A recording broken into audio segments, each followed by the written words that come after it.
Hello there, weary traveller, and welcome to this cozy corner of history. Before we begin our journey back to the brutal winters of medieval times, I wanted to extend a warm greeting to you, dear listener. Whether you're nestled under the covers, ready to drift off to sleep, or simply looking to unwind with some quiet, historical storytelling, I'm so glad you've chosen to join me tonight. If you don't mind, I'd love to know where in the world you're tuning in from and what time of day it is for you right now. Feel free to leave a comment and let me know.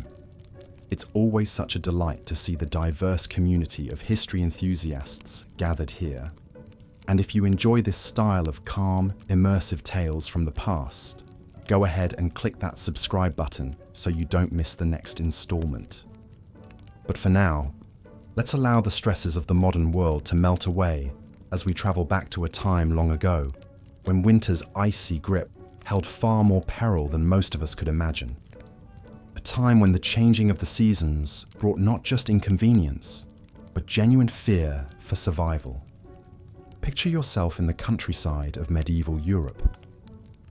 The last leaves have long since fallen from the trees, and the sun hangs low on the horizon, its weak rays doing little to warm the biting chill in the air. Frosty fields crunch underfoot as a breeze carries the first few flurries of snow. Winter is coming, and for the people of this age, that means one thing above all: hardship. The cold seeps in slowly at first, but it will linger for long months to come. The landscape will soon be blanketed in white, the rivers and ponds freezing over into gleaming sheets of ice. In a time before central heating and well-insulated homes, the promise of warmth is a distant dream for all but the wealthiest. But of course, it wasn't always like this. Medieval winters were not always so brutal, so unforgiving. There was a time when the seasons passed in a more predictable rhythm, when the arrival of snow was met with acceptance rather than dread. But then, something changed. The climate itself began to shift, ushering in a period that would come to be known as the Little Ice Age. Lasting from the 14th century all the way into the 19th, the Little Ice Age brought colder temperatures and harsher winters than anyone could remember. The reasons for this change are still not fully understood, but its impact was felt across the land. Crops failed, livestock perished, and the icy winds blew ever harder. One of the most famous examples of the Little Ice Age's fury was the Great Frost of 1709. That winter, temperatures plummeted so low that rivers and lakes froze solid. In London, the River Thames became a frozen highway, with people setting up shop and even lighting fires right on the ice. It was a surreal sight, but one that came at a cost. Many perished from the cold that year, huddled in their homes as the world outside turned to ice. But amidst all the suffering, there were some who found a strange sort of solace in the frigid weather. One such figure was a young Isaac Newton, then a student at the University of Cambridge. When the Great Frost hit, Newton was forced to return home to his family's farm. There, huddled by the fire, he found himself with ample time to ponder the mysteries of the universe. It was during this unexpected break that Newton began to develop some of his most groundbreaking ideas, laying the foundations for his theories on calculus and optics. Who knows what other great minds might have been sparked to brilliance by the quiet isolation of a long, cold winter. It's a reminder that even in the darkest of times, the human spirit has a way of seeking out the light. But for the vast majority of people in medieval times, winter was a season to be endured rather than enjoyed. The rich could afford thick woolen clothing, ample firewood, and well-stocked larders to see them through the lean months. But for the peasants and serfs who made up the bulk of the population, it was a very different story. Imagine waking up each morning in a one-room cottage, the air thick with smoke from the sputtering fire. Your breath mists in front of you as you rise from your straw mattress, careful not to disturb the shivering forms of your family members huddled around you for warmth. The cold seeps in through every crack and crevice, numbing your fingers and toes until they ache. Breakfast, if you're lucky, might be a meager bowl of porridge or some stale bread. The food from the previous harvest is beginning to run low, and you know that the long winter months will only bring more scarcity. The livestock too are suffering, their coats matted with frost as they huddle together in the barn, their breath steaming in the icy air. As the day wears on, you trudge out into the snow to gather what firewood you can. It's backbreaking work, and your hands quickly become raw and chapped from the cold. But you know that without a fire, your family will not survive the night. You think of your children, their small faces pinched with hunger and cold, and you press on. This was the reality for so many in medieval times. A constant battle against the elements, a fight for survival that consumed every waking hour. And yet, even in the face of such hardship, there were moments of resilience and even joy to be found. You see, the medieval world was one deeply attuned to the rhythms of nature. The passing of the seasons was marked not just by changes in the weather, but by a rich tapestry of rituals and celebrations. And so, even in the depths of winter, there were glimmers of light to be found. One such beacon was the midwinter feast of St. Stephen, held each year on December 26th. For a brief moment, the rigid social hierarchies of medieval society were turned on their head, with a peasant or serf being crowned the Lord of Misrule for the day. This lucky individual would preside over a raucous celebration filled with food, drink, and revelry, a rare moment of indulgence in an otherwise austere existence. But perhaps the most enduring symbol of hope in the medieval winter was the simple act of coming together. In a world where survival often depended on the strength of one's community, the bonds of family and friendship took on a profound importance.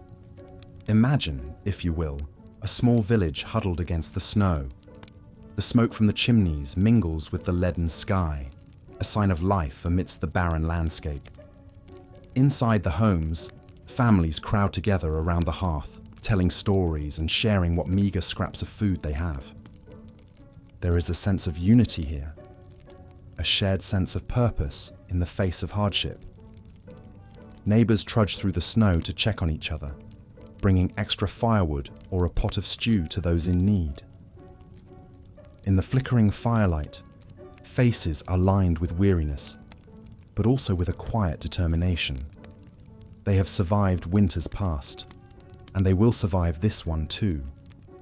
And so the long, cold months march on, the snow piling higher and the ice growing thicker with each passing day.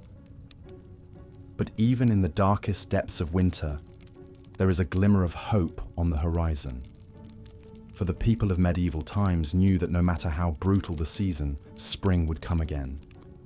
They watched for the first signs with a keen and practiced eye. The slight lengthening of the days, the softening of the earth beneath the snow.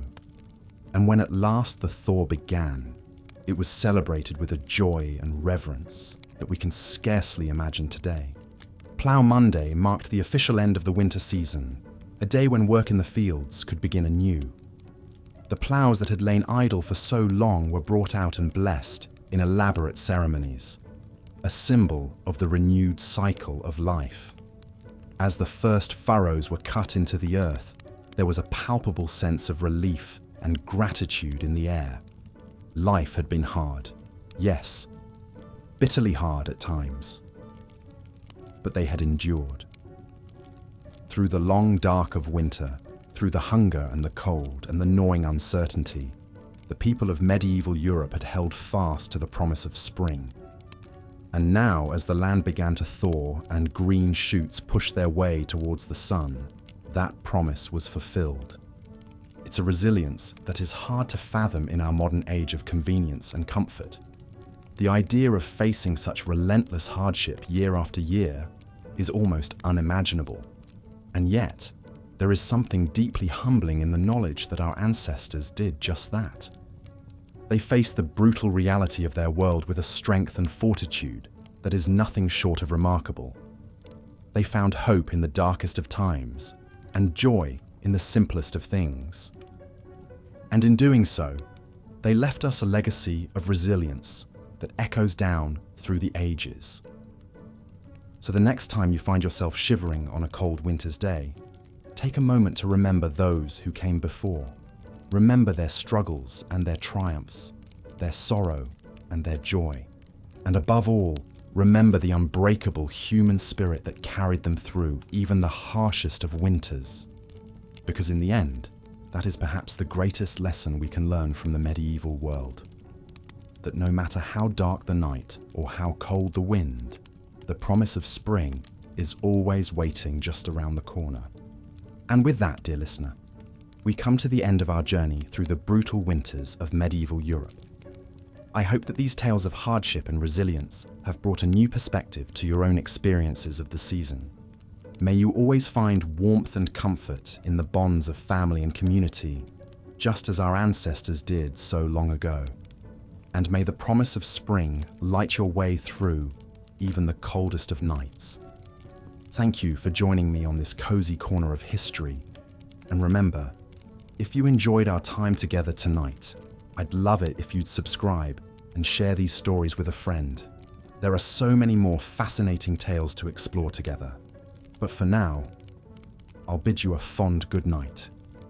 Stay warm, stay safe, and I'll see you next time for another journey into the past. Sweet dreams. As the brutal conditions of winter tightened their icy grip on medieval society, even the most privileged were not immune to the season's merciless onslaught. In drafty, primitive castles ill-equipped for the harshest months, royal households faced a formidable challenge in staving off the biting cold and keeping the court adequately provisioned. The logistics of maintaining a royal residence during winter were nothing short of staggering. Massive quantities of firewood needed to be stockpiled to fuel the roaring hearths that provided the only source of heat. The kitchen staff toiled ceaselessly to preserve meats, grains, and vegetables that would sustain the court through the long, lean months when fresh fare was scarce. Servitors scrambled to seal every crack and gap to keep out the insidious chill. But even the most diligent preparations often proved insufficient against winter's relentless assault.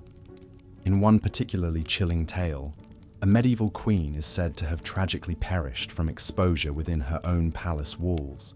According to chroniclers, Queen Elizabeth of Hungary was found frozen in her bed one bitter January morning in 1326, a victim of the very castle that was meant to be her refuge. As grim fates like these demonstrate, the spectre of death cast its ominous pall over the medieval world in winter's dark depths. But even amidst such bleakness, the indomitable human spirit endured and found cause to rekindle hope. For much of the populace, that faint glimmer came in the form of the Feast of St. Stephen, a cherished midwinter celebration falling on December 26th. This day marked a brief respite from the unending drudgery and privation of peasant life, a rare sanctioned opportunity for revelry and indulgence. Central to the feast was the tradition of misrule, a ceremonial inversion of the normal social order. For this single day, a commoner would be appointed the Lord of Misrule, granted temporary authority to preside over the merriment and issue playful edicts to his betters. However fleeting, this act of Saturnalian license provided a vital pressure valve for the simmering tensions and resentments bred by the oppressive feudal hierarchy.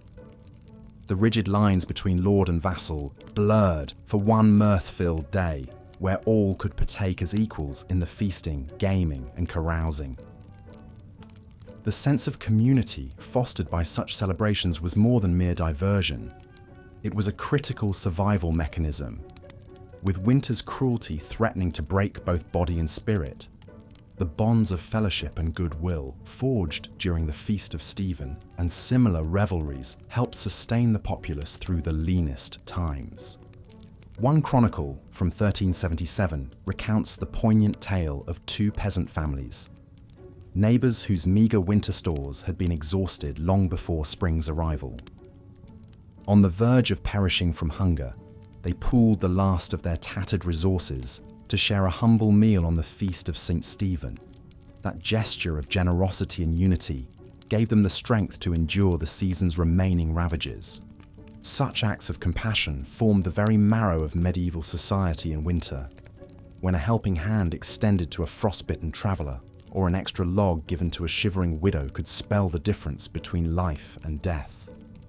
The grim shared purpose of weathering winter's onslaught together shaped a culture of interdependence that defied the era's often ruthless stratification. But even the warmest expressions of conviviality and fellow feeling inevitably cooled as winter's unrelenting misery stretched on interminably. The Feast of Stephen was but a small flare of light and levity amidst the frozen darkness, a momentary reprieve before the bleak slog of January, February, and March. As stores dwindled, bellies hungered, and the cold crept past the most assiduously stoked hearth, the faint promise of distant spring seemed to fade into impossibility. And yet, year after arduous year, medieval society endured against all odds. Through unimaginable adversity and hardship, they clung to existence, upheld by the grit, fortitude, and fellowship forged in winter's unsparing crucible. As the land lay dormant and the sun retreated, they somehow found within themselves the tenacity to carry on. One can only imagine the flood of profound relief and joy that greeted the first tentative signs of winter's passing. The slight softening of the frigid air, the incremental lengthening of daylight, the hopeful drip of icicles yielding to the sun's strengthening rays. After months of unremitting struggle, the sight of the season's initial lost battles against the forces of light and life must have seemed nothing short of miraculous. For the battle-weary tillers of the earth, no day was more welcome than Plough Monday, the traditional start of the agricultural year. Falling on the first Monday after Epiphany in early January, it heralded the ground's imminent thawing and reawakening. Though the deepest rigours of winter had yet to fully release their stranglehold, the ritual preparations of Plough Monday offered a tangible talisman of hope, an assurance of winter's inevitable loosening and spring's fecund return. One can picture a patchwork of furrowed fields slowly emerging from the receding snows and frosts. The newly harnessed draft teams leaning into the first tentative overturning of the frigid clods. With each sod upended to greet the strengthening sun, medieval man dealt another blow to winter's retreating sovereignty and proclaimed his dogged persistence in the face of nature's caprice. We in the modern world, with our central heat and electric blankets, our well-stocked larders and resilient infrastructure, can scarcely fathom the immense fortitude required to endure the unremitting brutality of a medieval winter. If the season's impositions seem daunting to us now, from the cozy remove of our temperature-controlled bubbles, how incomprehensible must true winter suffering be? And yet, when we grumble about the minor inconveniences of a delayed flight or a rain-snarled commute, perhaps we would do well to reflect on the unyielding misery experienced by our forebears during those interminable frozen months. What reserves of resilience and tenacity they were forced to draw upon, year after arduous year, simply to survive. Their ability to eke out moments of celebration and fellowship amid such unrelenting privation seems nearly superhuman to modern sensibilities. That they not only withstood winter's ravages, but managed to find slivers of light in the all-encompassing darkness is a testament to the indomitable spirit that slumbers within us all, waiting to be roused by hardship's clarion call. So the next time we feel our modern discontents starting to chafe, perhaps we would do well to cast our minds back to the icy plights of our predecessors. In remembrance of those who came before, let us embrace the opportunity to tap into our own dormant reserves of grit and forbearance. And as we nestle gratefully into our warm beds, let us spare a thought for all those who fought winter's bitter siege, armed only with the weapons of will, fellowship, and undying hope. As the new year dawned and Plough Monday festivities faded into memory, medieval life settled back into its familiar winter rhythm. Short, frigid days and long, frosty nights were the hallmarks of the season. The fortunate retreated to the meagre warmth of smoky hovels and draughty manors. For the less privileged, winter meant a constant battle against the elements just to survive. One of the greatest winter hardships was the ever-present threat of sickness. In the cramped and unsanitary living conditions of the time, disease could spread like wildfire. The common cold was an uncommon misery, leaving sufferers red-nosed and bleary-eyed. But far more serious illnesses also stalked the populace. Influenza was a fearsome foe, striking down young and old alike with its telltale fever, chills, and aches. In an age without vaccines or effective treatments, flu outbreaks could decimate entire communities. The winter of 1557 was particularly brutal, with a virulent strain of influenza raging across Europe. In Paris alone, over 10,000 souls perished. Pneumonia was another stealthy killer, preying on those weakened by hunger or other illnesses. The winter dampness seeped into the lungs, causing them to fill with fluid until the victim essentially drowned. Crowded living spaces provided the perfect breeding ground for pneumonia to run rampant. It was not unusual for multiple members of the same family to succumb, leaving orphaned children and shattered lives in its wake. Even royalty was not spared the ravages of winter sickness. In fact, disease often spread even more rapidly in castles and courts due to the constant flow of people in and out. A visiting dignitary or pilgrim might unknowingly bring pestilence along with their entourage. Henry VIII lost his beloved wife Jane Seymour to postnatal complications likely exacerbated by the poor hygienic practices of the age. Children were perhaps the most vulnerable of all. Harsh weather, meagre rations, and unsanitary conditions combined to make winter a truly dangerous time for the young. Infants born in the cold months faced an especially precarious start to life. In London in the 1500s, fully half of all children did not survive to see their 5th birthday. One poignant practice of the age speaks volumes. The custom of bone lace involved tying a black ribbon to the hand of a seriously ill infant. Should the child pass away, this ribbon could then be used to secure their burial shroud, a somber reminder of winter's deadly toll on the most innocent. With danger lurking both outside the home and within, winter was a time to batten down the hatches and pray for survival. For those of limited means, even the basic comforts of shelter, food, and warmth could not be taken for granted. The icy grip of winter poverty was relentless and pitiless. Firewood was a precious commodity, with strict laws governing the gathering of fallen timbers from forests. A peasant family might huddle around a makeshift fire of dried dung and straw, striving to eke out some feeble warmth.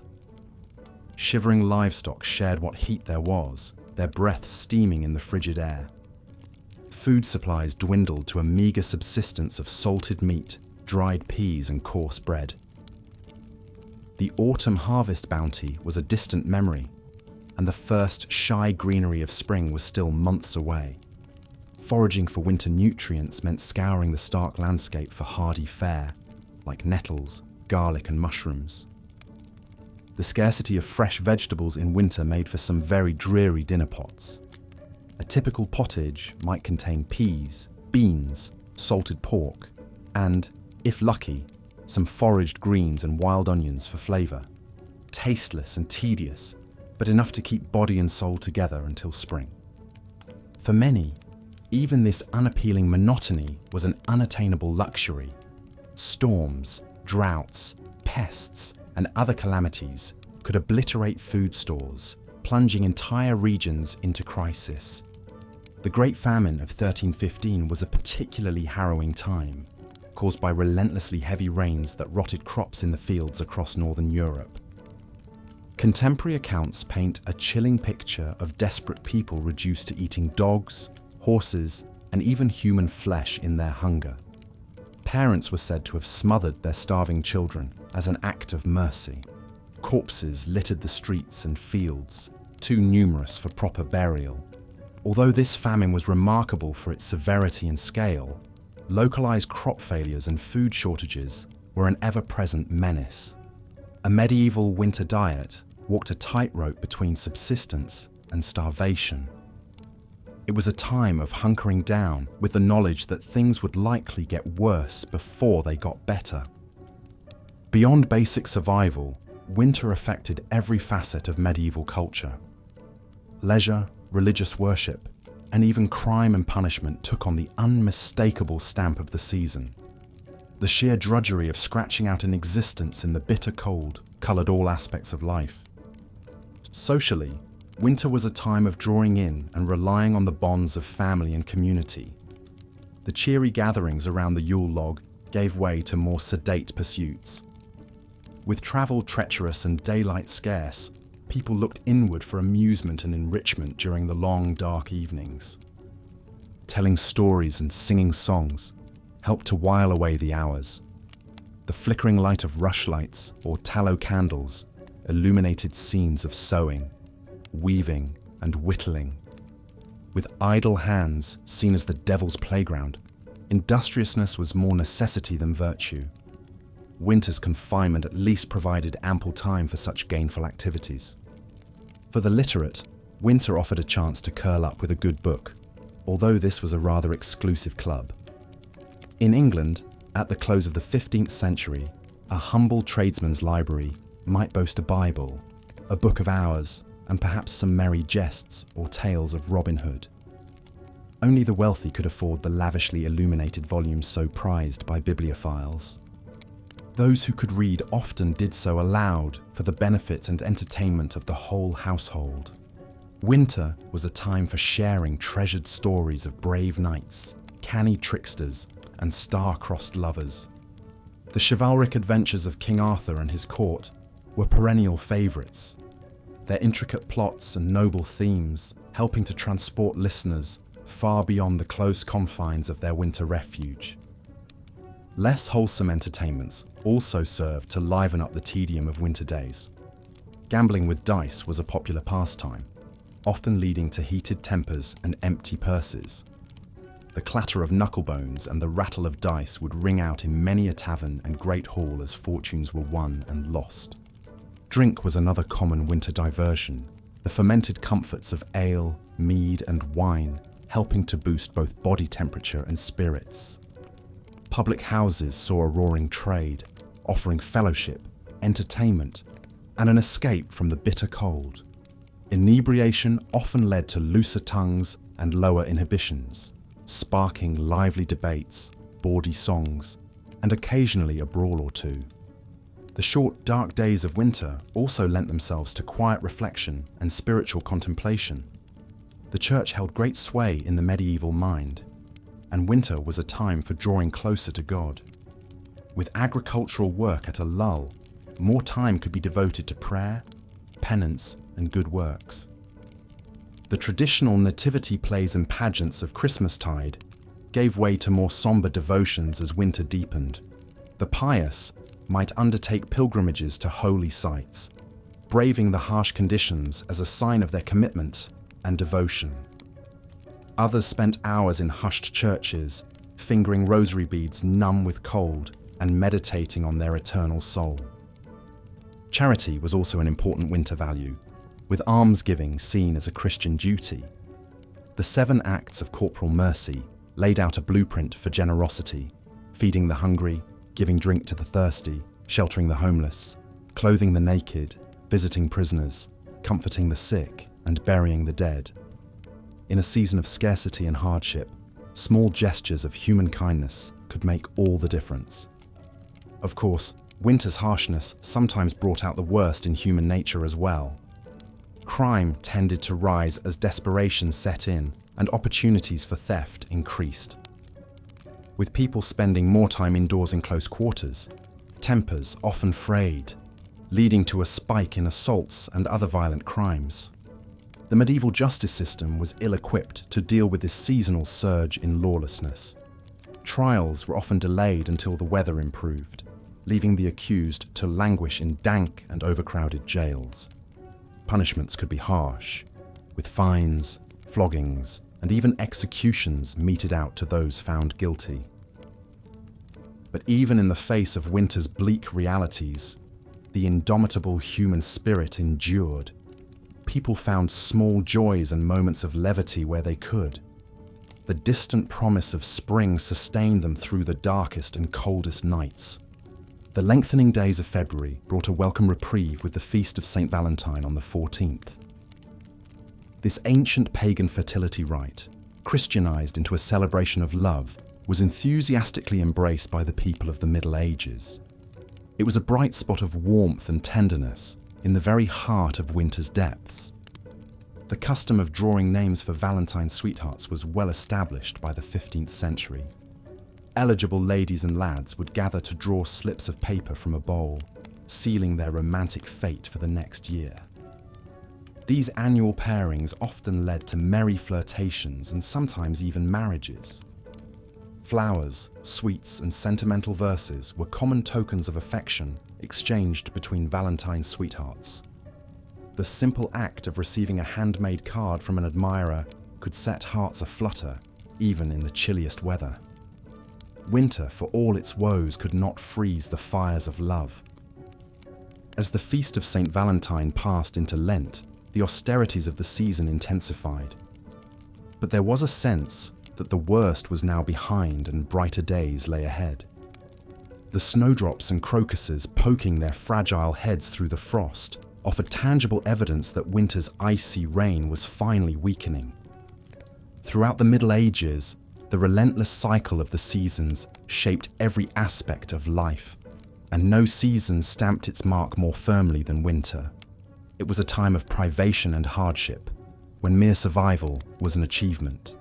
And yet, it was also a time of resilience and quiet fortitude in the face of the harshest of elements. Medieval winter was a test of the human spirit, a proving ground for the values of faith, family, and community. The winking icicles, frosty meadows, and long fallow fields may have been a postcard-perfect scene, but the realities of the season were anything but picturesque.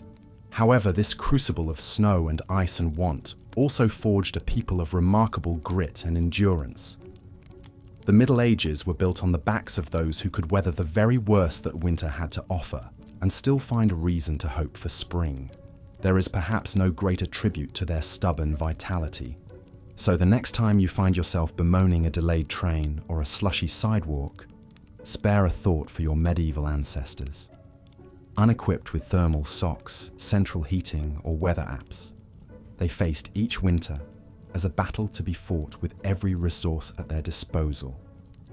And they emerged victorious, spring after spring. We are the heirs and beneficiaries of their tenacity and unbreakable spirit. And with that, I will leave you to your warm bed and electric blanket, secure in the knowledge that winter has been largely tamed, thanks in no small part to those who came before and showed us how it's done. May your dreams be of gentle snowfalls and toasty hearths, and may you wake to a world where winter is more friend than foe. As the weak winter sun struggled to pierce the leaden grey clouds, the people of medieval Europe shivered and drew their meagre cloaks tighter about their shoulders. The icy tendrils of winter's grasp seemed to creep into the very marrow of their bones, chilling them to the core. For the poorest peasants, the cruel irony was that their ragged woolen garments, which felt so oppressively hot and sticky in the sweltering labours of summertime, now provided scarcely more warmth than a gossamer veil against winter's biting onslaught. They huddled together in their hovels, thankful for the meagre heat thrown by a smoky fire, their breath misting in the chilly air. The animals felt winter's bite too. The elderly draught horse, ribs protruding beneath its shaggy coat, dreamed wistfully of the long-gone lush summer grass as it ate its apportioned wisp of hay. The milk cow lowed mournfully, her teats chapped and raw in the frigid draughts that knifed through the barn walls. Even the wily barn cats looked a bit less haughty, their usual disdain blunted by the gnawing in their bellies and the frost on their whiskers. Yes, winter was an especially trying time for the lowest rungs of medieval society.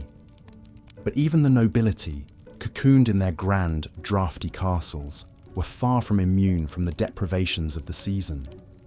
Many a blue-blooded maiden wailed in despair as her priceless silk gowns proved useless against the dank chill of stone walls. The castle kitchens strained to concoct enough piping hot delicacies to stoke the noble innards. It is said that King Henry II of England, felled by a severe case of the winter shivers, once burned an entire chair just to warm his royal posterior for a blessed moment or two. His servants despaired, knowing His Majesty's temper was liable to ignite even faster than the furniture if he remained uncomfortably cold for long. But for peasant and king alike, winter seemed to grind on interminably, an unrelenting slog of frozen misery. The only respite came from the occasional celebration or feast day, brief islands of revelry in the dark ocean of winter. The people seized upon these moments of light and levity, cherishing them like a drowning man gasping for air. Perhaps the most anticipated was the Feast of St. Stephen on December 26th, a day of unbridled merriment and delightfully subversive reversals of fortune. By ancient tradition, a mere peasant was crowned the Lord of Misrule on this day, gleefully lording over his betters in a delicious bit of sanctioned rebellion. One can only imagine the raucous peals of laughter that rang out as the lowliest serf ordered about the local baron with mock imperiousness. For one glorious day, the normal rules and hierarchies fell away, and all revelled together as equals. The frigid drudgery of winter seemed to recede, driven back by the bright blaze of communal joy. But soon enough, the merry festivities would end. The misrule would be righted, and the cold, hard reality of winter would descend once more. The people would trudge back to their hearths and their chores, the bite of the wind seeming to mock the fleeting warmth of fellowship. The battle against winter's grim siege resumed, unabated. And yet, even in the bleakest depths of winter, there were quiet acts of courage and compassion that melted the hoarfrost from even the most careworn hearts. Neighbours shared scarce provisions with those even less fortunate, exhibiting a generosity of spirit that no cold could diminish.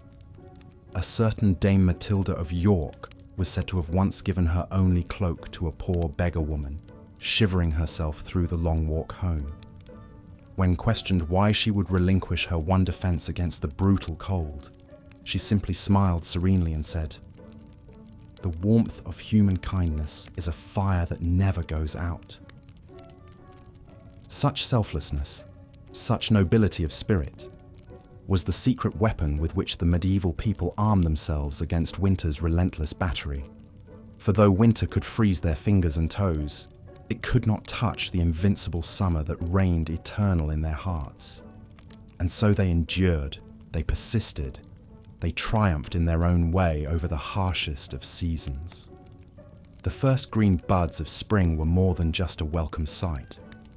They were a living testament to the tenacity of the human will, the indomitable spirit that could outlast any winter, no matter how dark or cold. As we snuggle deeper under our cozy electric blankets, perhaps we would do well to remember the trials and triumphs of our medieval forebears. For in their unending battle against the elements, in their stubborn refusal to bow before nature's capricious fury, they forged a legacy of resilience that warms us still today. The chill winds of winter may still moan outside our windows, but we can draw strength from the knowledge that if they could brave the brutal cold with naught but a cloak and their unquenchable human spirit, well, then surely we can survive until spring arrives once more. Spring at last. As the icy grip of winter finally began to loosen, medieval folk eagerly awaited the return of fairer weather. They had endured months of bitter cold, huddling in cramped quarters, stomachs growling from meager winter rations. But now, as the sun lingered a bit longer in the sky each day, glinting off the melting snow, there was cause for celebration. Across the land, people emerged from their winter cocoons, blinking in the bright spring light like bears stumbling out from hibernation. Children burst out of their homes, delighting in the feel of fresh breezes on their faces, instead of the stinging bite of winter wind. With giddy laughter, they ran through the squelching mud, marveling at the first brave crocuses poking their petals through the thawing ground. In the fields, farmers eagerly awaited Plough Monday, the traditional start of the agricultural year. Occurring on the first Monday after Epiphany, it marked the moment when the ground had softened enough for ploughing to begin. Draft horses and oxen would be hitched to ploughs and paraded through the village streets, decked out in garlands and brightly coloured ribbons. Church bells pealed joyously as the procession passed, a festive start to the growing season ahead. There was a palpable sense of relief as chimneys puffed with smoke once more, no longer choked with snow and ice. The threat of frostbite and illness receded along with the snowbanks. Faces creased with care from the stresses of winter survival, now crinkled into hopeful smiles instead. Soon, vibrant spring and summer produce would replace the bland preserved gruel and hard cheese that had barely sustained them through the long, dark months. It's perhaps difficult for us to imagine from our modern vantage point just how momentous this seasonal shift was. We may grumble about slushy roadways or groan at losing an hour of sleep to daylight savings time. But for our medieval forebears, the arrival of spring was nothing short of life-affirming. It meant they had weathered winter's brutal assault, staving off starvation and sickness for one more year. The skeletal trees cloaking themselves in green once more was an outward reflection of the inner regrowth and renewal medieval people felt as warmth and light returned. Some of that elation can still be heard echoing through the ages in lively medieval folk tunes and verses that welcome spring's sweet return. One English song jauntily proclaimed, "Lud sing cuckoo, groweth said and bloweth med, and springeth the woad new. Sing cuckoo," which roughly translates to, "Loudly sing cuckoo."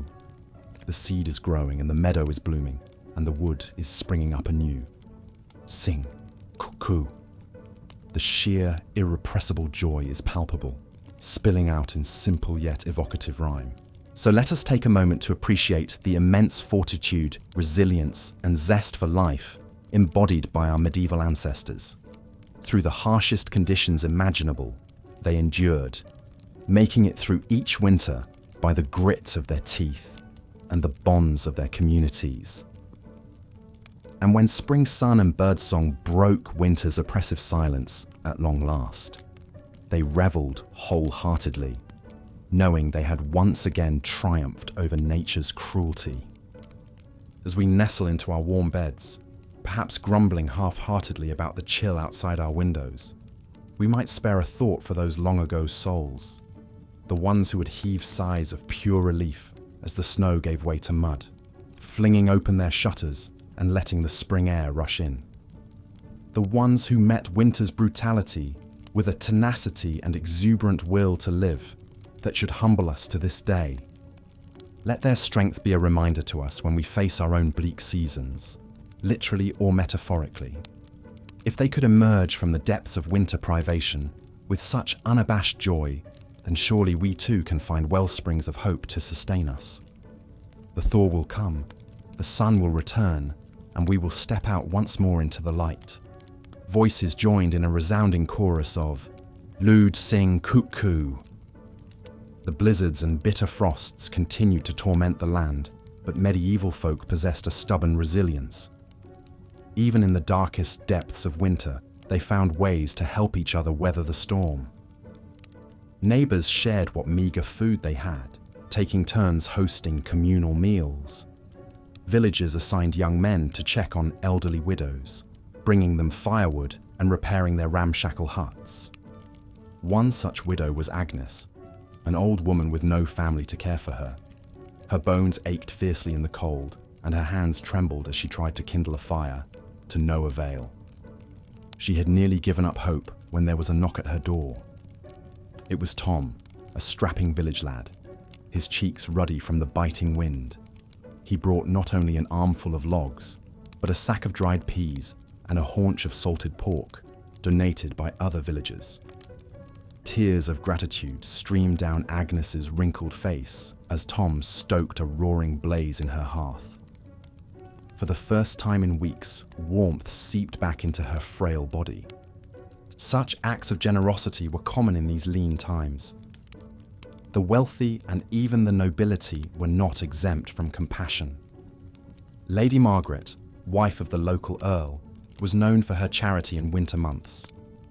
Though her castle larders were well stocked, she insisted on sending wagons of grains and preserved foodstuffs to the poorest peasants in her husband's domain. Some of her highborn peers scoffed at this, viewing the peasantry as hardly better than the livestock. Why waste good food on them? But Lady Margaret held firm to her Christian duty to care for the less fortunate. One particular winter, famine hit the area hard. Lady Margaret worked determinedly to stretch the castle provisions, ordering the cooks to concoct hearty soups and stews to ladle out to the starving poor who came begging at the gates. The kitchen boys grumbled at the extra work, but the cook, a portly fellow named Bernard, shared his mistress's sense of noblesse oblige. He threw himself into the task, bulking out the soup with every last turnip and potato in the cellar. The ravenous peasants gratefully slurped it down, heedless of the gristly bits of mutton floating in the gruely broth.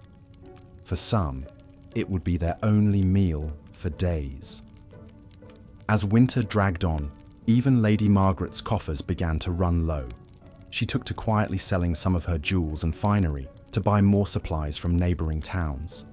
Her husband, the Earl, chose to look the other way, respecting his wife's piety, even as he worried it would leave them vulnerable to lean times themselves. The church too played its part in aiding the suffering. Monasteries opened their doors to the poor and infirm, offering them a warm pallet of straw to sleep on and a basic daily meal of bread and ale. Some even ran primitive hospitals to nurse the frostbitten and desperately ill. The monks saw it as their holy duty, a way to emulate the selfless compassion of Christ. Brother William was a young novice tasked with tending to the sick at his monastery's hospital.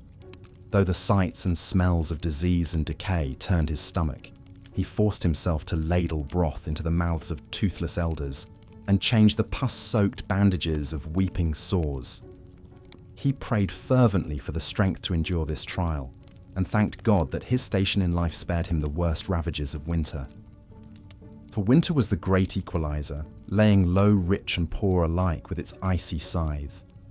Certainly the wealthy could afford thicker woolen hose and luxuries like hot mulled wine, but they still shivered in their draughty manners and worried over their winnowing stores. And death came for them too, in the form of winter-borne disease. The noblewoman Lady Isabel was heavily pregnant during a particularly vicious cold snap. Sequestered away in her confinement chamber, she had every comfort: a crackling hearth, mounds of furs, and attentive maids to cater to her every need. But contagion has a way of sneaking past even the thickest castle walls. A kitchen girl with a hacking cough brought Lady Isabel a posset of warm milk and herbs.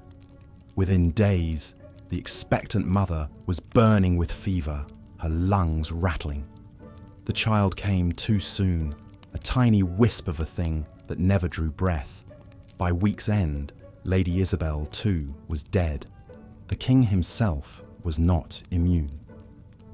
Henry VI, a pious and gentle soul, fretted endlessly over the suffering of his subjects during the dreadful winter of 1433.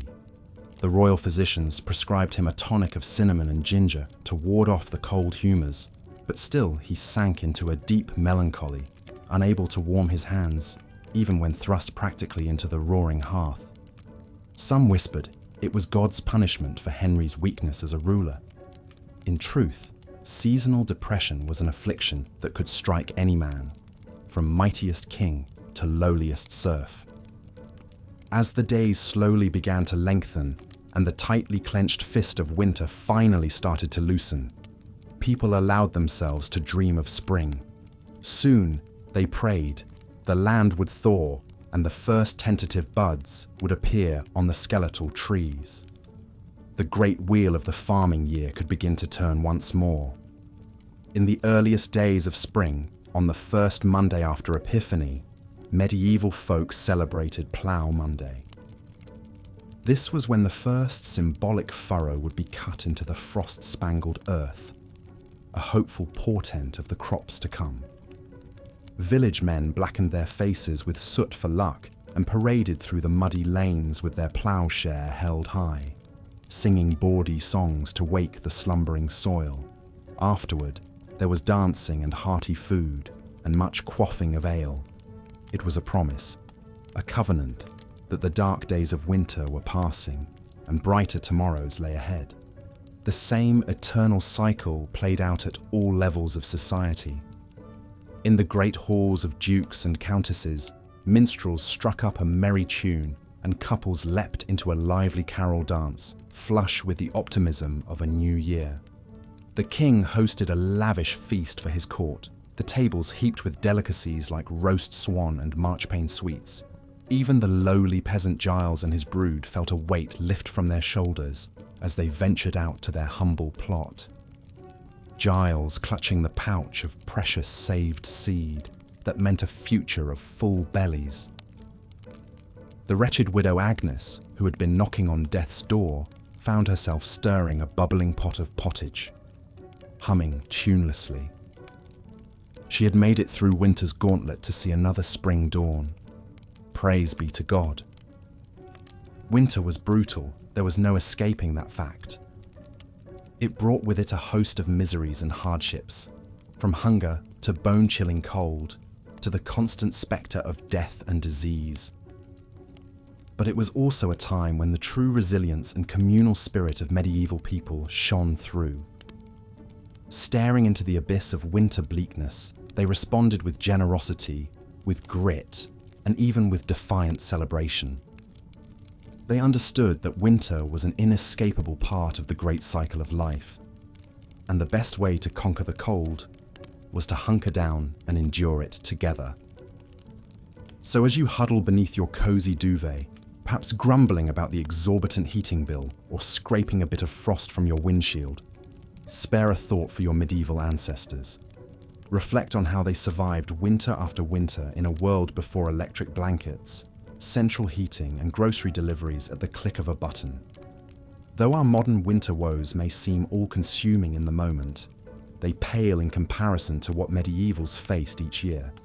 And perhaps we could learn a lesson from them, that empathy, charity, and an irrepressible hope for spring are the best ways to weather the hardships life throws our way, whether it be a polar vortex or a pandemic. Let us all embrace the coming spring with a full and grateful heart, knowing that however deep the snow drifts, it will eventually yield to the warming sun.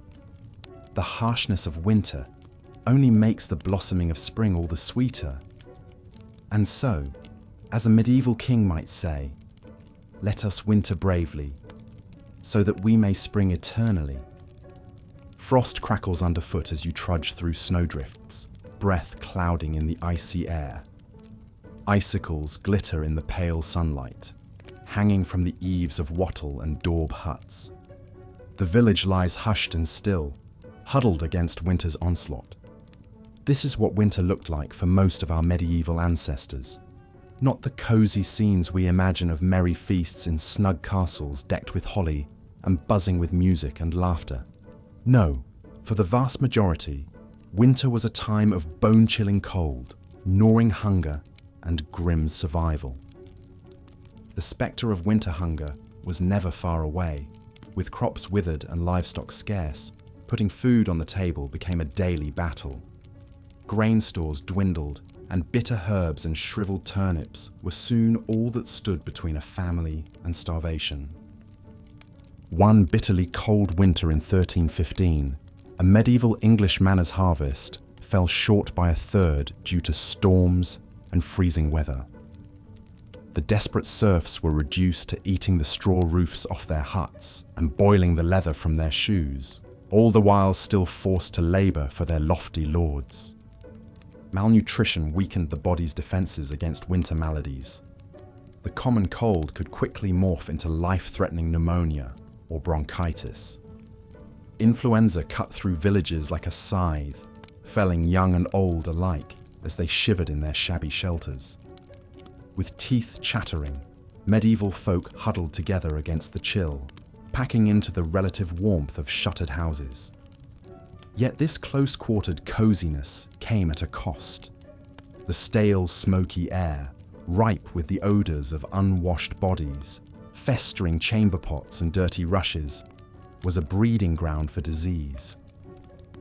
In one 14th century Suffolk household, 13 family members from grandparents to babes in arms, along with their scrawny chickens and mangy dogs, huddled together in a single tiny smokehouse all winter. It's incredible that any emerged alive come spring. Sickness was not the only danger lurking in the long dark nights. Fires were a constant threat in packed wooden cities and towns. One misdirected spark could swiftly grow into a furious blaze, hungrily devouring tightly clustered buildings and snuffing out lives. The Great Fire of London in 1212 started on a cold November night, quickly raging through the city's cramped lanes, while water froze in the pipes. An estimated 3,000 huddling Londoners perished in the flames, and many more were left homeless in winter's icy grip. Travel was especially treacherous in these frigid months. Roads dissolved into muddy quagmires, while blizzards obscured the way with blinding flurries. With daylight scarce, travellers risked becoming disoriented and losing their way, stumbling from the path to a frozen grave. In 1311, the English Queen Isabella set out from Canterbury for London as the winter twilight deepened on the shortened day. Her party lost the road and wandered helplessly until the early hours, while the pregnant queen wept copiously in fear and exhaustion. Winter's onslaught was no less punishing for working animals. Horses and oxen grew gaunt and weak on scant winter feed. Their laboured breaths smoked in the chill air as they hauled logs and packs through knee-deep snow. Frostbite blackened extremities and ice cracked hooves and wheel spokes alike. Yet even in the bleak depths of winter, medieval people found slivers of light. The Feast of St. Stephen, or Boxing Day as we know it today, was a time of charity and goodwill. Alms boxes in churches overflowed with offerings for the poor, while lords supplied hearty meals to cold and hungry tenants. The Lord of Misrule tradition brought a spark of subversive festivity to the darkest days. A lowly peasant, jester or deacon, would be crowned king and preside over merry revels marked by drunkenness, role reversals and mischief, a temporary upending of the established order. Despite the privations and dangers medieval winters posed, hope somehow endured, etched in frosty breaths and no doubt uttered as fervent prayers. Hope that the weak and ailing would survive, that food would last until spring, that light and warmth would conquer the constricting cold once more. So this winter, when you grumble about shoveling the driveway, curse at the thermostat, or get chilled waiting for the bus, spare a thought for those who came before us. Our medieval ancestors faced the Herculean task of surviving winter after winter with few of the comforts we take for granted. Their quiet courage in the face of winter's cruelty is perhaps the greatest lesson they have to teach us. Though we will never know most of their names or stories, we can appreciate the magnitude of their struggles and find inspiration in their endurance that saw them through to brighter days. The bitter frost continued its icy reign, transforming the landscape into a crystalline wonderland that would be picturesque if not for the immense hardship it inflicted on the inhabitants of the land. The snow fell ceaselessly from the ash-grey sky, blanketing the countryside in a suffocating white shroud. Icicles hung like glittering daggers from the eaves of peasant hovels and grand manors alike. The hearth fires that burned day and night offered only a fleeting respite from the penetrating chill. Smoke from the precious flames stung watering eyes and choked lungs in the close, fetid air of wattle and daub huts. There, huddled bodies crammed together for warmth, humans and livestock alike, the pungent aromas of dung and unwashed flesh mingling together into a uniquely medieval winter perfume. For some, however, even this dubious comfort was a luxury they could ill afford. Scant food stores stretched precariously thin, and bellies rumbled with the persistent pangs of hunger. Many of the poorest subsisted on little more than coarse bread and thin gruel, praying they would survive to see the spring. The spectre of famine lingered in every home, from lowly serf to high lord. None could escape winter's deadly grasp, not even those who wore crowns. In draughty stone castles that seemed to inhale the cold and exhale an unrelenting damp, rulers shivered beneath mountains of furs. Royal households required vast amounts of firewood and provender to ride out the long winter months. Woe to the kingdom whose sovereign failed to plan ahead. According to one account, a medieval Bohemian princess perished from the cold in her bedchamber. Her demise, a chilling reminder that wealth and status offered only partial protection from the elements. But for a peasant family, the loss of a loved one to winter's icy scythe was all too common, an occurrence as cruel as it was predictable. Disease added to the season's prodigious death toll. Agues and fevers spread like wildfire through communities weakened by malnutrition and close quarters. The stale, smoky air of hovels and the ubiquitous filth made the lungs more vulnerable to infection. Medieval physicians, their useless treatments, often rooted more in superstition than science, could do little. The roads, treacherous with snowdrifts and black ice, compounded the winter's woes. Only the desperate or the foolhardy ventured far from the meagre comfort of their homes in the darkest months. Travel for any distance was an ordeal to be undertaken at one's peril. Peddlers' carts remained idle, depriving isolated villages of needed goods.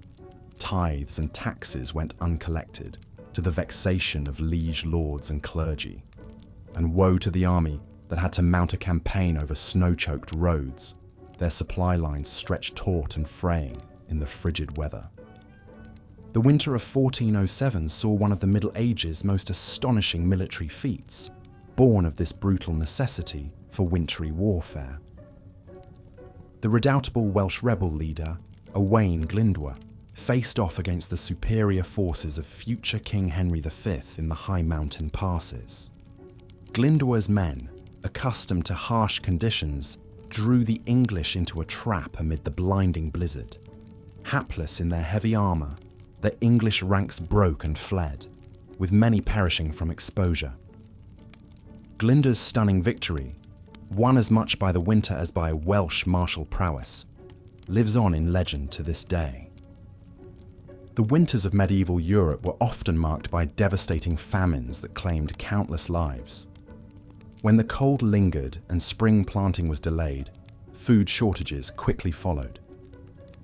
The infamous Great Famine of 1315 to 1317 was sparked by an unusually wet and chilly spring that rotted seedlings in the ground. Successive crop failures over the next 2 years plunged much of the continent into starvation. In England, the price of bread skyrocketed to 20 times the normal cost.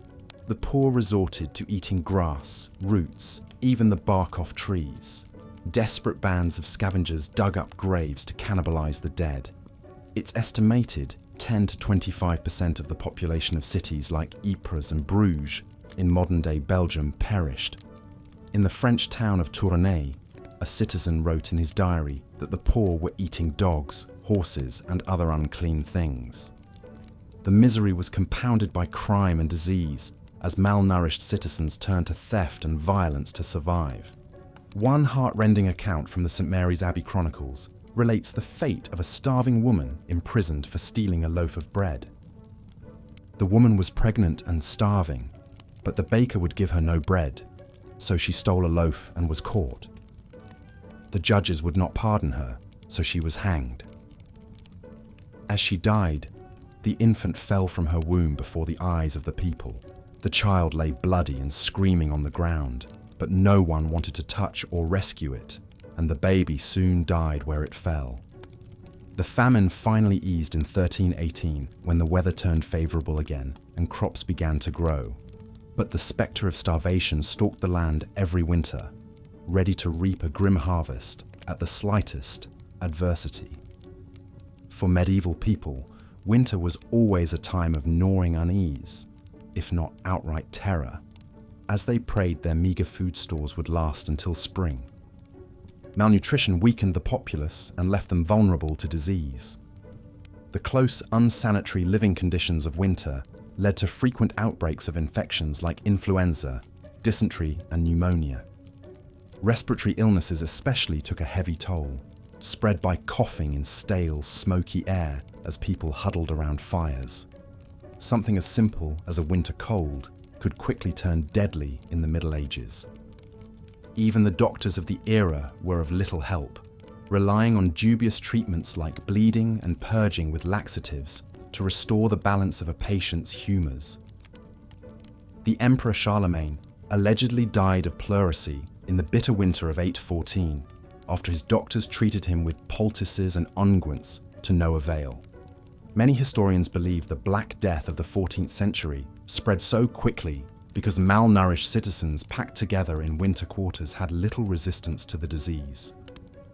The 1348 to 1349 outbreak killed a staggering 30 to 60% of Europe's population. One poignant tale comes from Pistoia, Italy, where a man named Ser Luca wrote to his brother Franceschino describing the devastation. "I am sick at heart and can barely bring myself to write, for things here go from bad to worse. Many are dead, and many more are dying. Shops are closed, taverns deserted. One passes down streets without meeting a soul. Wails of grief echo from houses where death has struck. The stench of rot rises from mass graves. I fear our city may soon be empty of life entirely. I beg you, stay where you are and pray for us unceasingly." As the plague raged, entire villages were wiped out. The suffering was compounded by the trauma of hasty mass burials in frigid ground and sick people expelled to die alone in the snow for fear of contagion. The devastating losses of the Black Death left deep psychological scars and forever altered the medieval world. Winter was an especially dreaded time for the elderly, young children, and expectant mothers.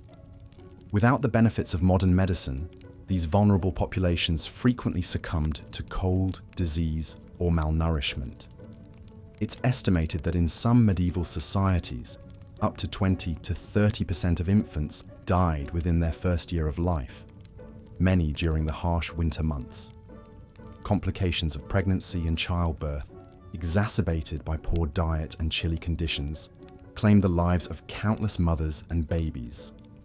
The perils of winter childbirth are illustrated by the sad tale of Matilda, the 12-year-old daughter of King Henry I of England.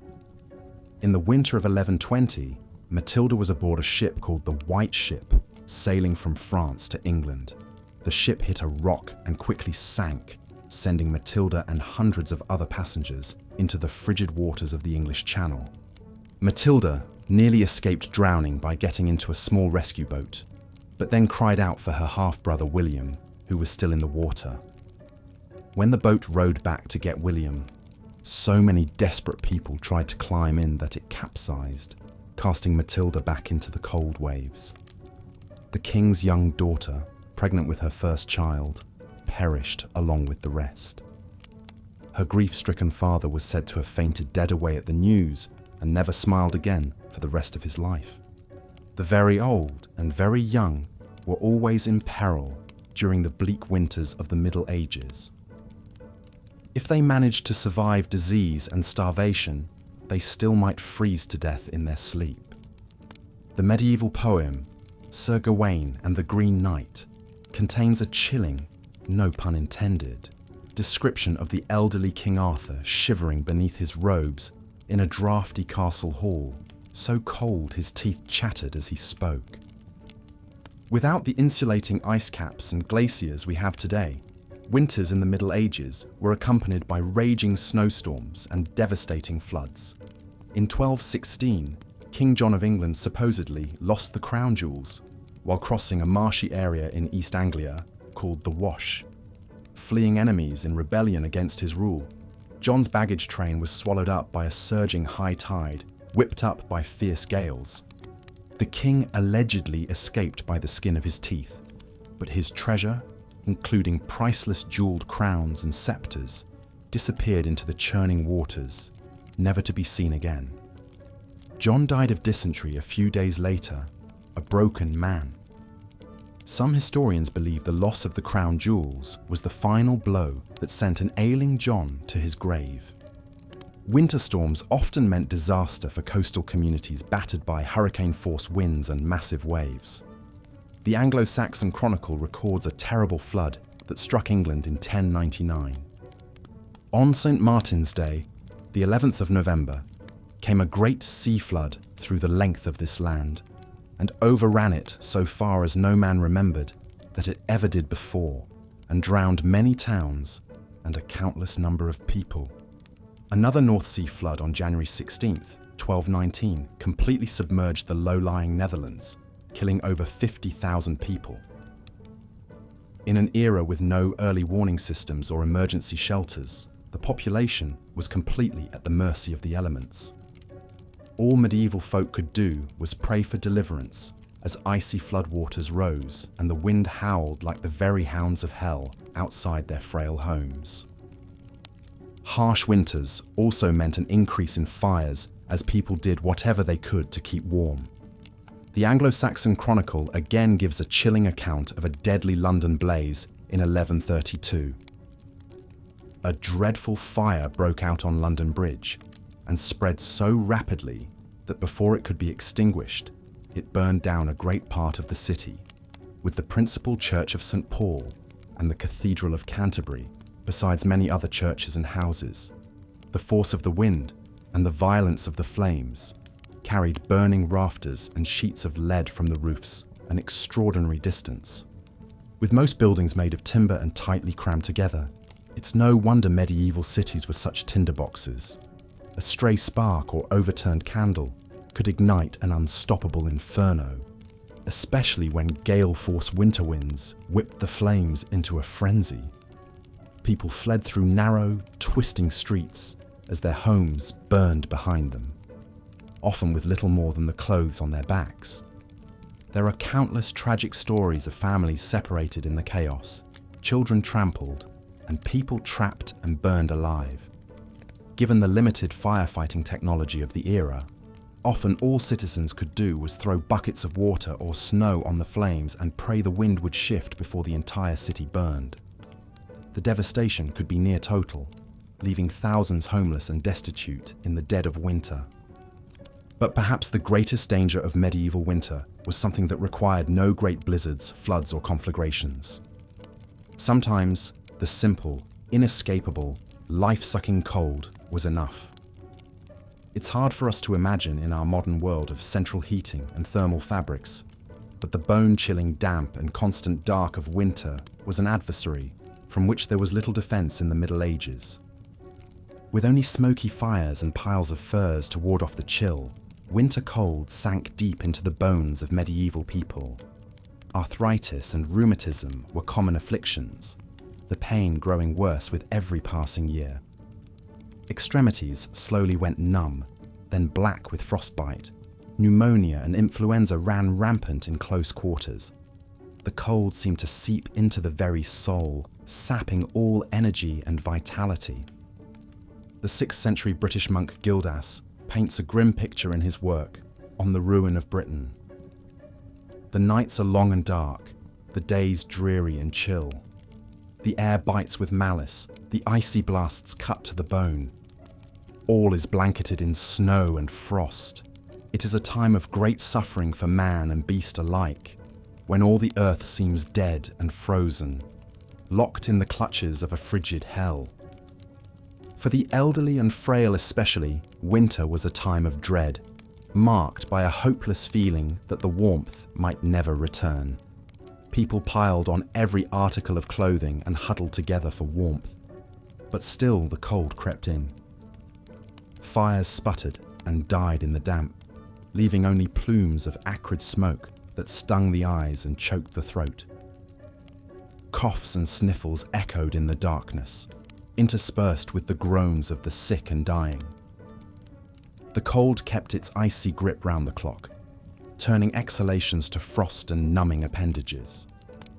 It seemed to reach icy fingers into the chest, squeezing the breath and congealing the blood.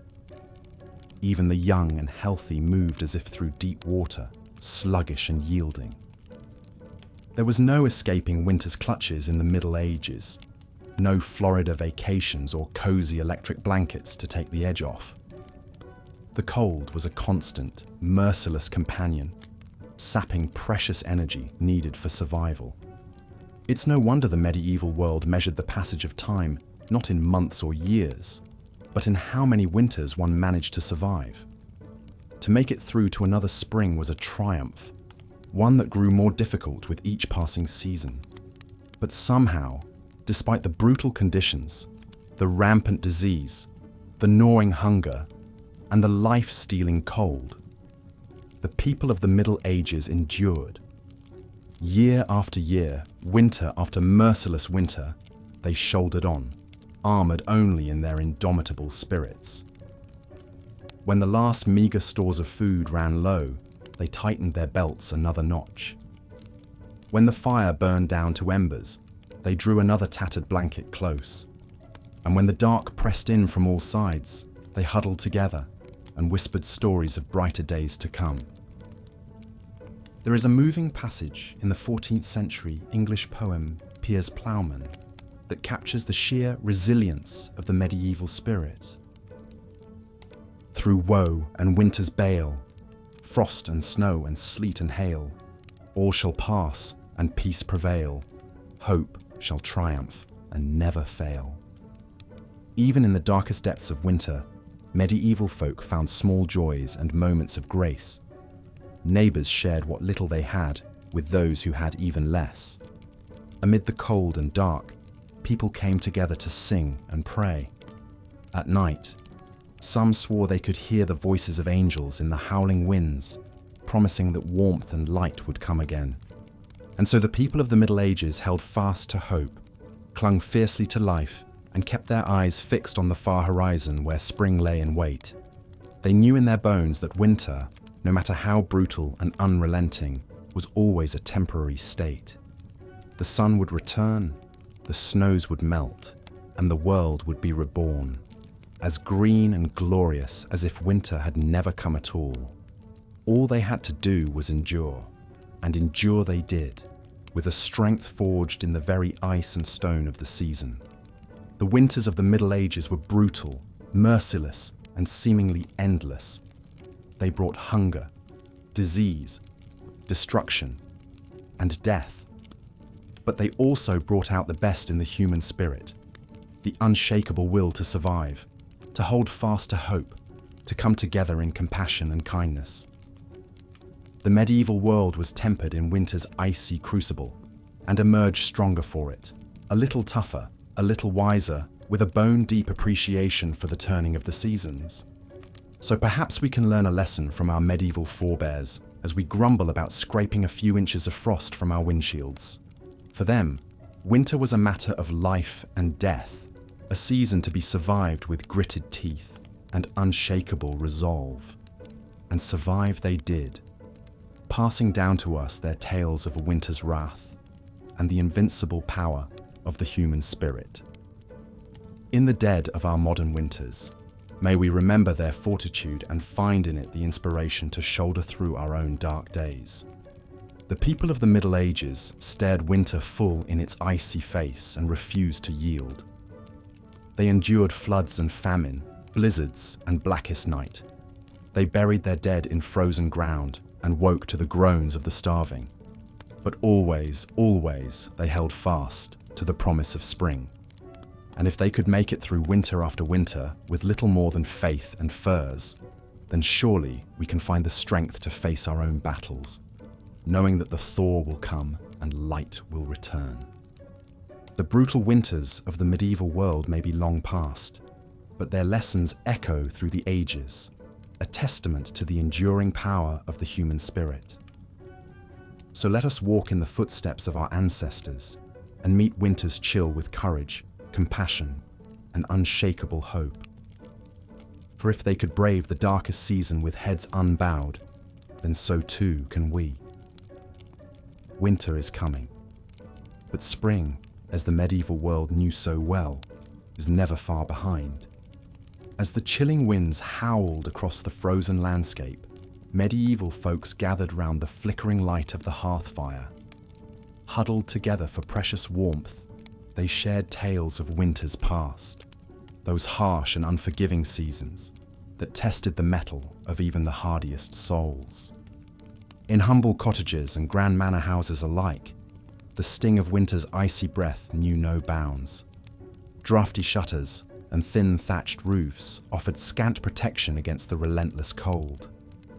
From peasants to princes, all felt the bite of Jack Frost nipping at their noses and numbing their extremities. But some were fortunate enough to have a roaring hearth around which to cluster. The crackle of the flames and the aroma of smoke offered small comfort against winter's onslaught. In the castles of the highborn, great hall fireplaces consumed prodigious quantities of wood, attended by shivering servants whose labours never ceased. But even the mightiest noble shuddered to venture beyond the fire's glow, for winter's chill had a way of penetrating even the thickest stone walls and richest furs. For those of low birth, the season brought an especially grim and arduous struggle for survival. Their rough-hewn hovels boasted precious little in the way of creature comforts. Meagre rations of peat or wood scavenged from the forest barely fed the spluttering hearth. Families crammed together in squalid quarters, sharing body heat and breathing air thick with smoke and the fetid stench of unwashed humanity. It was a bleak existence, to be sure, and yet even in the face of such privations, there were moments of cheer to be found. The glow of communal fires in the village square drew folks out of their hovels, if only for a short respite. Gathered round the leaping flames, neighbours exchanged jests and jibes, stories and songs. For a fleeting time, the cruel realities of winter seemed distant indeed. Young lovers stole secret kisses, their ardour undimmed by the cold. Children shrieked with delight as they scampered and slid across frozen ponds. Even the elderly felt the weight of their years lift for a spell, transported back to the carefree winters of their youth. Such interludes of merriment were all the more precious for their rarity. Winter's onslaught was relentless and unforgiving. Thoughts soon turned to empty bellies and the gnawing hunger that was the constant companion of the poor. Dreams of spring's bounty seemed a cruel mockery as fields lay barren beneath a blanket of snow. The spectre of famine loomed large in these lean times. A failed harvest could spell doom for entire villages. Many a mother watched in anguish as her child's cheeks grew gaunt and their eyes dulled with the hollow stare of starvation. The cruel calculus of scarcity bred a special kind of desperation. Tales abounded of the depraved lengths to which some would go to fill their bellies, unnatural acts that haunted the nightmares of pious folk, and hunger was not the only scourge to stalk the land. Winter's chill breath bred a host of maladies that preyed upon the weakened populace.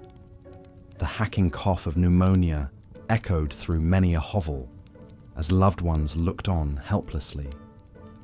The pox and flux raged unchecked, decimating entire families. The very old and very young were especially vulnerable. their frail bodies ill-equipped to weather winter's ravages. But perhaps the greatest cruelty was reserved for those forced to venture out into the teeth of winter's fury. Travelers risked life and limb on treacherous, ice-slicked roads. Many a hapless wayfarer met their doom, swallowed up by swirling blizzards or plummeting into deep snowdrifts. Their frozen corpses would not be discovered until the spring thaw, a grim reminder of winter's lethal power. Even the valiant knights, those stout warriors of the realm, were not immune to winter's depredations. Clad in their heavy armor, they made easy prey for the bone-chilling cold that crept into every chink and rivet. Numb hands made clumsy by frozen gauntlets fumbled with sword and shield. Once mighty chargers floundered in the deep snowdrifts as icicles formed on their heaving flanks. Great and small alike cursed the name of winter. In the halls of power, the crown weighed heavy on royal brows furrowed with care. For even a monarch could not decree the seasons to reverse their inexorable turn. The cost of keeping the court supplied with provender and firewood was staggering. Royal treasuries groaned beneath the strain as grasping merchants reaped handsome profits from the king's largesse. But for all the miseries it engendered, winter's reign was not eternal. Even in the depths of icy despair, folk clung to the promise of spring's sweet renewal. The joyous feast of Stephen offered a welcome reprieve from winter's woes. For one raucous day, the world turned upside down as a lowly peasant assumed the mantle of the Lord of Misrule. Drunken revelry and bawdy songs lifted spirits and lightened hearts. Laughter, that balm for the careworn soul, echoed through the frost-bitten land. In the fullness of time, winter's gelid grip began to loosen. Icicles dripped from the eaves as the strengthening sun worked its subtle magic. Snowdrops and crocuses pushed their way through the softening earth, delicate harbingers of winter's retreat. The land stirred with new life, shaking off the torpid slumber of the frozen months. Hearts lifted and voices raised in joyful celebration. The Feast of the Plough marked the triumphant return of spring's verdant splendor. Sleek oxen dragged gleaming plowshares through rich, dark earth as the cycle of planting and renewal began anew. The lean times of winter soon faded into memory as fields rippled with the green and golden bounty of the land. Looking back across the centuries, we marvel at the fortitude of our medieval forebears. Year after pitiless year, they endured winter's cruelties with a stoicism born of necessity. Their strength of spirit and unbreakable bonds of community were the secret of their survival. In the face of unimaginable hardship, they found pockets of hope and moments of shared humanity. So the next time we grumble about the inconvenience of a delayed flight or the indignity of slushy streets, let us pause and reflect. Our modern winter woes are but a shadow of what once was. In the tapestry of human history, the icy trials of the Middle Ages loom large. They serve as a reminder of our species' remarkable resilience and the preciousness of a warm hearth and a full belly. As we drift off to slumber, let us spare a thought for those who came before. In our dreams, perhaps we will catch a glimpse of their world, a harsher, crueler world than our own, and yet one in which the indomitable human spirit shone all the brighter for the darkness that surrounded it. Good night, and sweet dreams of gentle spring breezes to come. As the bitter chill of winter descended once more upon the weary lands of medieval Europe, for the poor peasants who scraped out a meager living from the soil, the very warmth and light seemed to retreat from the world, replaced by a deep aching cold that penetrated to the bone. With little more than rags on their backs and scant food in their bellies, they could do naught but shiver and suffer in their draughty hovels as the cruel winds howled just beyond their walls. The fortunate few with fireplaces and stores of wood might huddle together for warmth in the flickering glow, but for most, The only comfort was the shared body heat of family and livestock packed in close quarters, the fetid stench of unwashed bodies mingling with the steam of cattle breath. One can only imagine the coughs, the fevers, the agonizing aches that must have plagued them in the damp and crowded squalor. It's a wonder any emerged alive on the other side of winter's interminable reign. But even the highest-born nobles, for all their thick furs and grand feasts, were not immune to the icy grasp of the season. Great medieval castles, with their soaring stone walls and cavernous halls, became like vast refrigerators in wintertime. The chill seeped up from the floors and down from the ceilings until it saturated the very air, defying even the mightiest of blazing hearths to banish it. There are tales of royal winter woes to make one shudder in sympathy. In the 15th century, Queen Elizabeth Woodville, consort of King Edward IV of England, was said to have actually frozen to death in her own chambers one uncommonly frigid night. While records are murky and much embellished, one account claims that despite being swaddled in heavy robes and furs, the poor woman succumbed to the deep cold and was found in the morning frozen stiff as a board. Whether the story is true or not, it certainly illustrates the perilous nature of winter for even the most privileged. Kings and queens might avoid the gnawing hunger and squalid conditions of their low-born subjects, but in some ways the hazards of the season were a great equalizer. After all, royals could no more command the elements than they could live without air.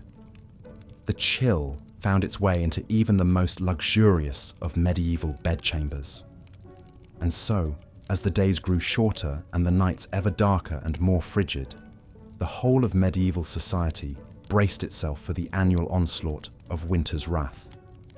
From the lowliest crofter to the loftiest lord, a sense of grim endurance seemed to settle upon the populace, a knowledge that the only way out was through. Stores of grains and salted meats were checked and rechecked, every scrap of wood and kindling jealously hoarded, and heavy woolen garments donned in stoic anticipation. The only spark of levity and hope in the whole bleak affair came with the Christmas festivities surrounding the Feast of St. Stephen on December 26th. For a few merry days, the normal social order was gleefully upended as a Lord of Misrule was appointed from among the peasantry to preside over a bawdy array of feasts, dances, games, and general mischief. With bellies full of ale and wine, faces flushed from the press of bodies and the exertions of revelry, the common folk could, for a brief shining moment, forget the long privations of winter and revel in the joys of life and community. One can imagine the scenes of boisterous celebration erupting in halls and public squares across the land, the raucous laughter, the wheezing of reed pipes and fiddles, as the people capered about in a whirling kaleidoscope of colour and mirth.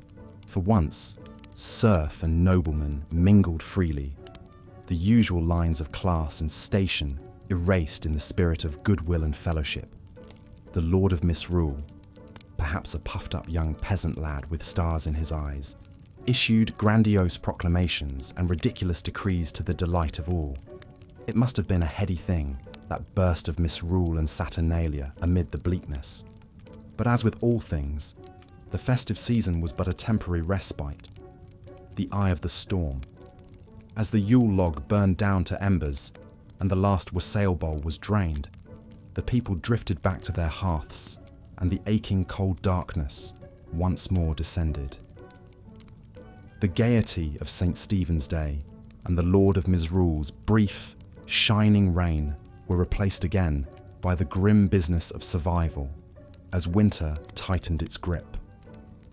For the next interminable stretch of months, time seemed to slow to a frigid crawl. With the land frozen and unworkable, there was little for the rural peasantry to do but hunker down and pray for deliverance. The shortening days and lengthening nights yawned like a vast chasm from which there was no escape. Huddled together in their crude shelters against the killing cold, they must have despaired of ever again feeling the kiss of spring's warm breath upon their faces. But even the cruelest winter cannot last forever. and indeed the first greening shoots of new life were already straining up beneath the frozen ground, biding their time. For those who endured, who clung to hope and to each other through the darkest days and coldest nights, the thaw would come again. The sun would return to the sky, the blood quicken in the veins, the world slowly shed its greys and whites for a burgeoning riot of colour. On Plough Monday, just after Epiphany, the land could again be tilled, and the great wheel of the agricultural year would creak back into motion. The people would emerge, blinking, into the pale but gathering light of spring, leaner and deeply tired but alive and glad of it. Fields would be furrowed, seeds planted, flocks driven out to graze on new grass, and the whole merry dance of life would begin anew. But that was yet to come. For now, the cruel heart of winter beat on, and the people of the Middle Ages steeled themselves once more to weather its icy reign. They drew what comfort they could from their rough woolen cloaks, their smoky hovels, their scant stores of food so diligently laid by, but most of all from each other. In a world so beset by hardship and peril, where the very season seemed intent on crushing the life from their bones, they endured as they always had, together. Lords and peasants, young and old, shivering and hoping beneath the same leaden winter sky, waiting for the spring that must someday come. And so they hunkered down in the darkness and the cold, listening to the mournful howl of the wind and the groaning of the ice, spinning what tales and weaving what dreams they could to, while away the long winter nights. Perhaps they imagined a future where the winters were kinder, the hearths warmer, the bellies fuller. A world their shivering hands and frozen bones might build for the generations to come. Or perhaps they simply held fast to what scraps of light and hope they could muster in the moment, knowing that even the longest winter must someday yield to spring. In the face of such brutal conditions, the strength of the human spirit to endure and keep faith in brighter days ahead is truly a marvel. One cannot help but feel a swell of admiration for the fortitude of our medieval forebears, who faced each bitter winter as an indomitable foe and emerged, year after year, to greet the spring on the other side. Let us then tip our hats to those long ago lords and peasants, who suffered much and yet endured still more.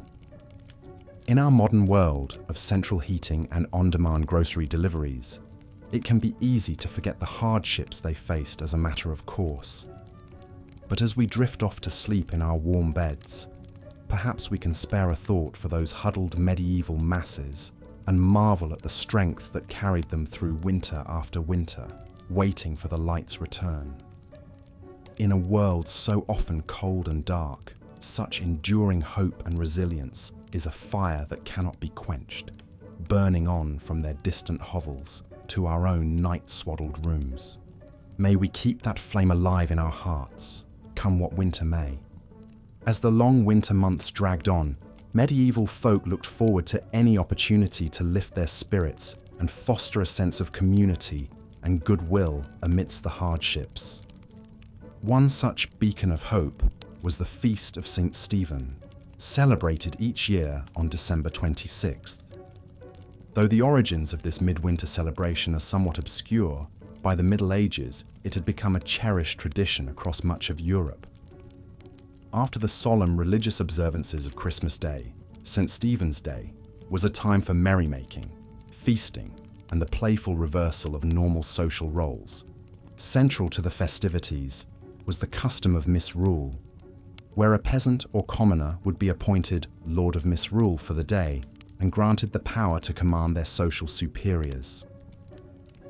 This light-hearted upending of the status quo provided a much-needed release valve for the rigid class tensions that normally dominated medieval life. The Lord of Misrule presided over a topsy-turvy day of revelry, leading raucous processions through the streets, initiating mischievous pranks, and decreeing that everyone from lords to labourers should make merry together. Professional entertainers like minstrels, jugglers and jesters would ply their trades, while games of chance and skill kept the crowds amused. Bawdy, comedic sketches called mummers' plays were performed, reenacting tales from legend and folklore in broad, exaggerated strokes. Mock jousts and farcical court proceedings induced peals of laughter, a welcome respite from the grim realities of winter life. Of course, no medieval celebration was complete without a hearty feast. On St. Stephen's Day, the Lord of Misrule could insist that the wealthy provide food and drink for the whole community, a charitable gesture that fostered goodwill and fellowship among all. Roasted meats were the centerpiece of the feast, from geese and capons to the traditional roast boar's head, marched in with great fanfare. Mincemeat pies, heavy with dried fruit and spices, offered a sweet treat, while the wassail bowl flowed freely, the warm spiced cider bolstering everyone's spirits. One can almost hear the laughter and lively chatter ringing through the halls, rising above the blustery winter winds outside. For one brief shining day, the hardships of winter faded into the background as the community came together in a spirit of joy and camaraderie. As the feast concluded and the revelers dispersed back to their hearths, they carried the warmth of the festivities with them, like a flicker of cheery firelight in the dark. The knowledge that they had friends and neighbours to rely on, that they could find moments of laughter and levity even in the bleakest times, surely helped buoy their spirits for the hard days still ahead. And somehow, the winter's icy grip seemed a bit less harsh, the howling winds a bit more bearable, when one had a belly full of good food and a heart full of fellowship. The Feast of St. Stephen was a timely reminder that even the deepest darkness of winter would eventually yield to the first hopeful stirrings of spring. Those fragile shoots of new life began to tentatively emerge as the winter snow receded and the frozen ground began to thaw. Across the countryside, watchful eyes eagerly scanned for the appearance of snowdrops, those valiant little flowers that poked their fresh green stalks and delicate white blooms through the melting slush. Their arrival heralded that the long night of winter was finally ending, and the season of rebirth approaching. In villages everywhere, weary folk rejoiced to see the first hints of colour and vitality return to a landscape that had been shrouded in icy white stillness for so many months. With a newfound spring in their steps, medieval peasants returned to the rhythms of the agricultural year, the great wheel of life beginning to turn once more. Hibernating livestock were led out to pastures starting to green again, while the farmer hitched his team to the plough, eager to churn the softening earth. The first Monday after Epiphany, falling in January, came to be known as Plough Monday for this very reason. It marked the moment when the land could be worked again after the winter freeze, inaugurating the labours of a new farming season. Ploughs that had been stored away for the winter months were hauled out and blessed in joyful Plough Monday processions through the fields, while ploughmen went from door to door collecting food, ale, and small coins, all in anticipation of the work and harvest to come. One can picture a weather-beaten village huddled around their communal plot, faces turned gratefully towards a sky, brightening into a paler shade of blue. With hoes and digging sticks in hand, they prepare to sink the first hopeful seeds into the receptive soil, an act of faith that spring would conquer winter in due time. Among them is the wizened old grandmother, a child clutching each gnarled hand as she shows them how to plant the peas, just as her own grandmother once taught her many long springs ago. The smaller child giggles with delight as a rotund earthworm wriggles free from the dirt, while the older solemnly pushes each seed into its waiting hollow. It was moments like this, where knowledge passed from old to young and growth bloomed anew, that made all the privations of winter worthwhile. The warm smile crinkling the grandmother's eyes holds the promise that the dark days have passed and life is returning to the land once more. As the seeds nestle into their earthen beds and the strengthening sun begins to coax green shoots from the ground, the spectre of winter finally releases its icy hold and slides away. The pall of cold and death that hung for so long eases, replaced by a spirit of hope and renewal carried on spring's gentle breezes. Looking back from our modern vantage point, it is sobering to reflect on the immense fortitude and resilience it must have taken to endure the brutal medieval winters year after year. With none of the amenities and comforts we often take for granted, their very survival through to spring was a feat worthy of marvel. And yet, in the midst of unimaginable hardship, medieval people still managed to find cause for hope, joy, and celebration. The warmth of community, the promise of spring, the restorative power of laughter and fellowship. These were the lights that guided them through winter's darkest depths.